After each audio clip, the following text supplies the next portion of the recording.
Welcome to this lecture on food labels and ingredients. So we'll cover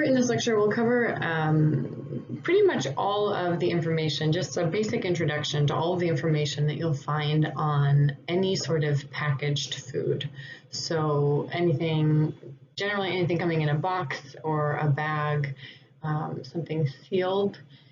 What won't be covered in this lecture is fresh produce, so fruits and vegetables, freshly baked breads, or any sort of freshly made food, even if it's available at your grocery store. And you also won't find all of this information on things like fresh cuts of meat or fresh fish. So anything very fresh, you won't. This level of information of labeling won't be required on the packaging. So effectively, this lecture will talk about just packaged foods. So there are 5 basic pieces of information that are required by the FDA, the Food and Drug Administration, to appear on all packaged foods. Those 5 pieces of information are: 1, a statement of identity. Effectively, what is the food? So if it's a breakfast cereal, it has to indicate that in some capacity. If it's a granola bar, that should be indicated somewhere on the package. If it's a soup, that should be indicated. If it's canned beans, that should be indicated. So a statement of identity, identifying what the food is. Also, the net weight of the food inside the package has to be listed somewhere. The net weight does not include the weight of the package. Also, somewhere on the packaging needs to be the name and the address of the manufacturer, the packer, or the distributor. This one I think is kind of interesting because it doesn't need to indicate anything about the origin of the ingredients in the food.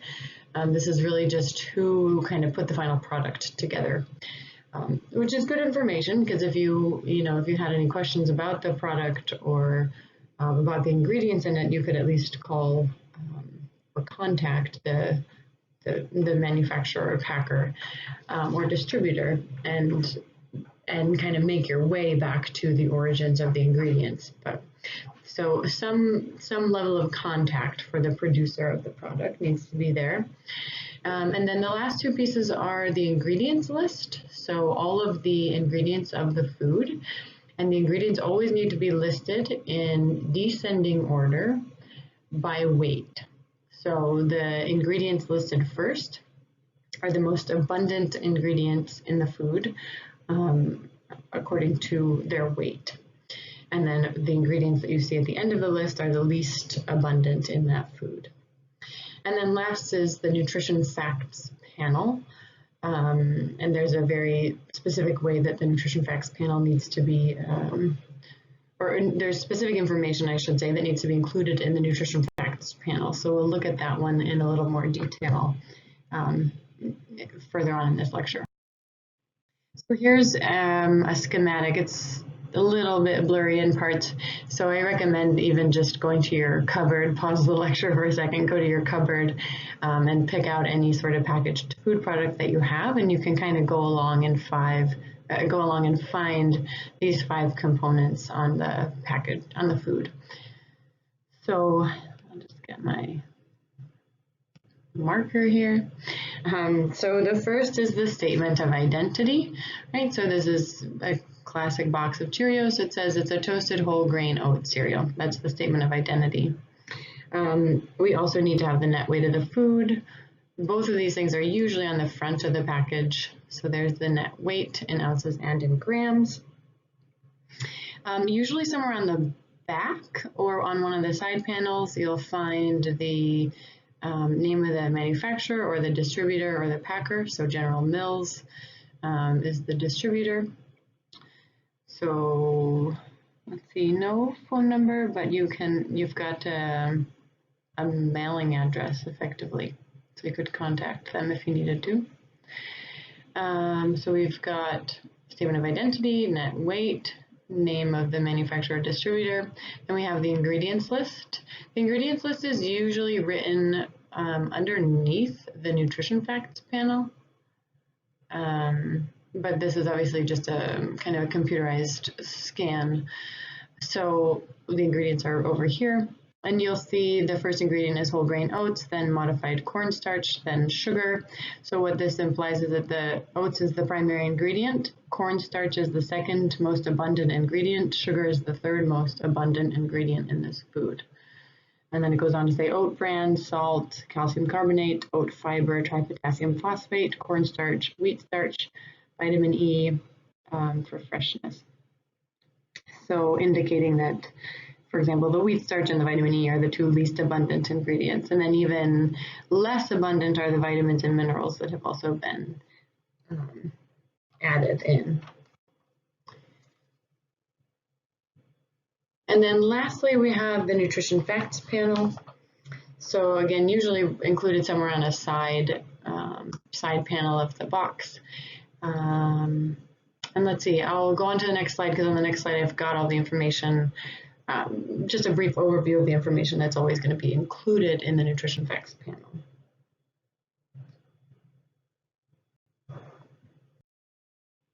All right, so 5 key pieces of information on the nutrition facts panel: the serving size of the food, the calories per serving, a list of key nutrients in the food, and usually there's a list of macronutrients as well as micronutrients. The nutrition facts panel includes something called percent daily value, and then new as of 2018 is the amount of sugar added to the food has to be included on the label. So you'll see on the supplemental readings posted for this week's content, I've got a bit of information on added sugars in foods. And then just real quick, the percent daily values, these are values based on the recommended dietary allowances. So effectively then also developed by the FDA, but it basically helps consumers kind of at a glance be able to look at the nutrition facts panel and say, oh, okay, this food has, 30% of the carbohydrate that I should consume in a day. Now the caveat with percent daily value is that it's just based on a 2,000 calorie diet. So not everyone follows a 2,000 calorie diet. Some people eat fewer calories than that, and some people eat more calories than that.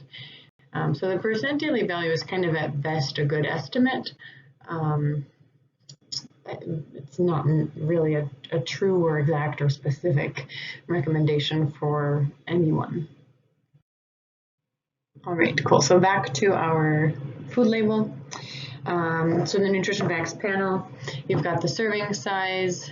And again, one of the things that you'll see in the supplemental readings is that the nutrition facts panel is slated to be updated. So this is, you'll see this actually doesn't even include a line for added sugars.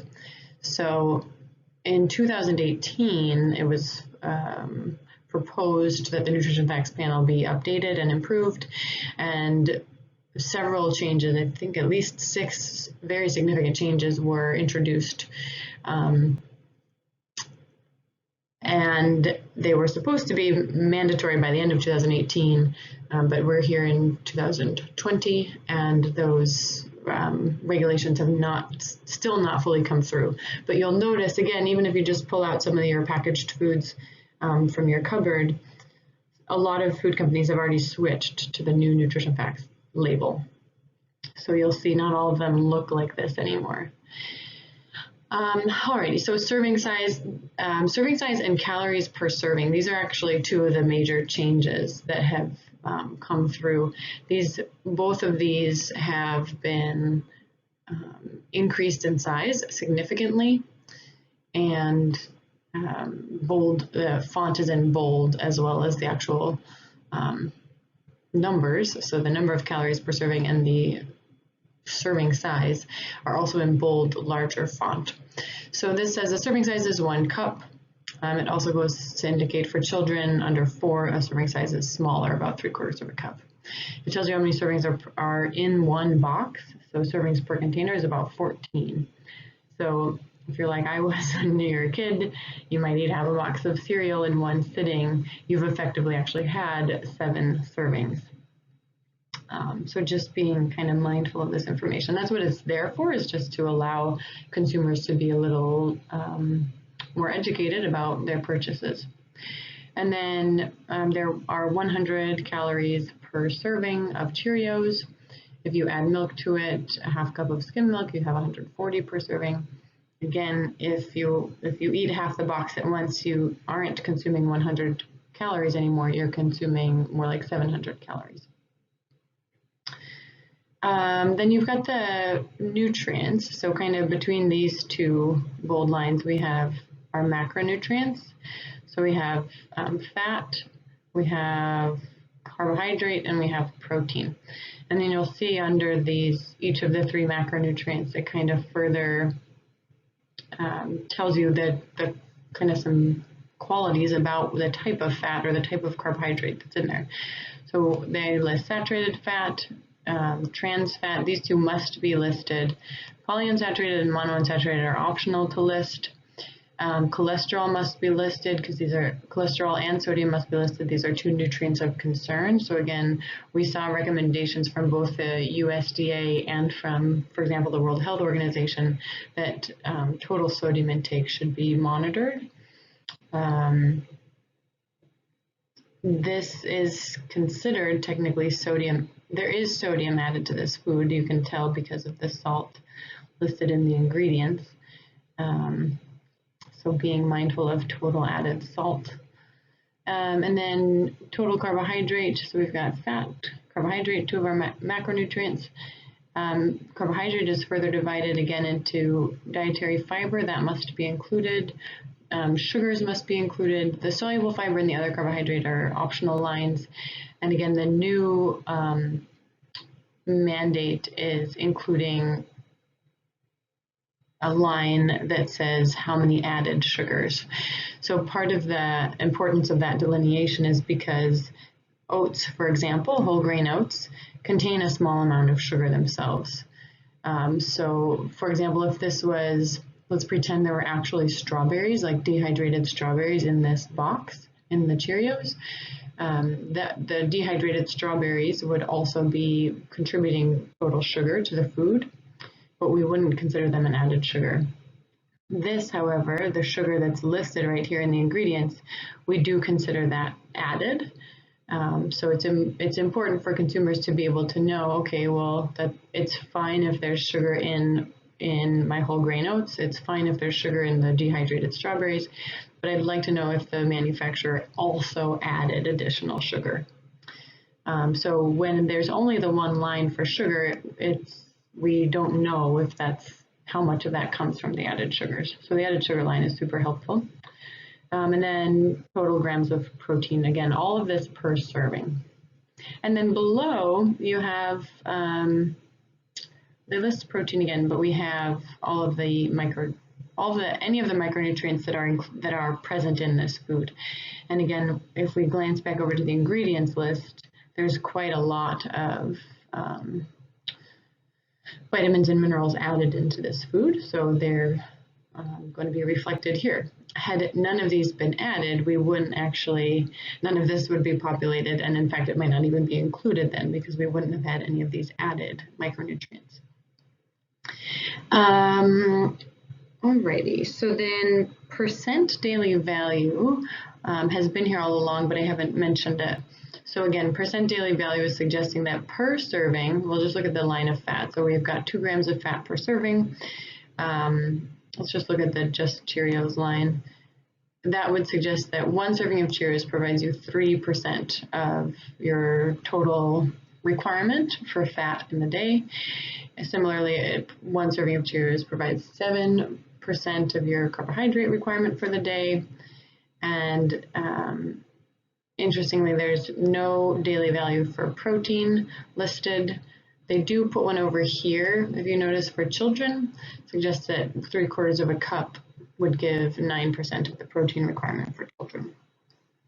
The last thing I wanted to add on here too is the concept of enriched. foods and fortified foods or ingredients. So to enrich a food means to add back in some of the ingredients that were lost, or nutrients, I should say, that were lost during processing. So for example, oats naturally are rich in B vitamins, but during processing to get them down into this Cheerio format, it's likely that a lot of the B vitamins were actually lost in the various heating, boiling, and chemical treatments to get from a rolled oat to this Cheerio format. So enrich means to add back in any of the vitamins or minerals that were lost or diminished in processing. And then fortifying means to add in nutrients that were never there to begin with. So in this case, like the vitamin C might be a fortified nutrient because the oats don't generally contain much vitamin C. So we would consider that a fortified vitamin. All right, and then lastly are the food label claims. So on the following slide, I do have some images of health claims, nutrient content claims, and structure function claims. But I just want to go through each of these really quickly. So these are claims that you'll typically see on the front of the package. I think of them as sort of marketing. So trying to encourage consumers to buy the product because they have some sort of health-related function, or they contain a lot of a specific nutrient, or they contain ingredients that we know to benefit the body in a variety of ways. So a health claim is describing a relationship between a food substance and a reduced risk of a disease or health-related condition. Cheerios, again, is a classic example. They usually have like some mention of being heart healthy, or lowering cholesterol because of the fiber in the oats. So that's a health claim, that something about this food is going to reduce your risk of a disease or some other health condition. Nutrient claim is literally just suggesting the amount of a nutrient in the food, or otherwise comparing the amount of that nutrient in this specific food product to some other food product. So it might say lower in sodium than, lower in sugar than, higher in vitamin B6 than, or just a great source of vitamin B6. And then structure function claims describe the role of the nutrient or the dietary agent intended to affect the normal structure or function of the human body. So again, like something that promotes good heart health, it might just be that the food contains some sort of ingredient that we know the heart uses to function properly. Or sometimes, especially in fiber-rich foods, you'll see that it says it promotes healthy bowel movements. So again, just suggesting that this food contains ingredients or nutrients that promote healthful functioning of the body. So let's look at some examples. So immune support is a great structure function claim. It says vitamins A, C, and E to help support a healthy immune system. Then it has a nutrient claim, right? 40% less sugar than 100% apple juice. Here's a bone health. So again, a health claim. Here's another health claim. So you see, we've got a whole, there's a bunch listed in these images. So if you just kind of take a minute to go through each of them, you'll see there's a variety of health claims, nutrient content claims, and structure function claims. All right, that's it.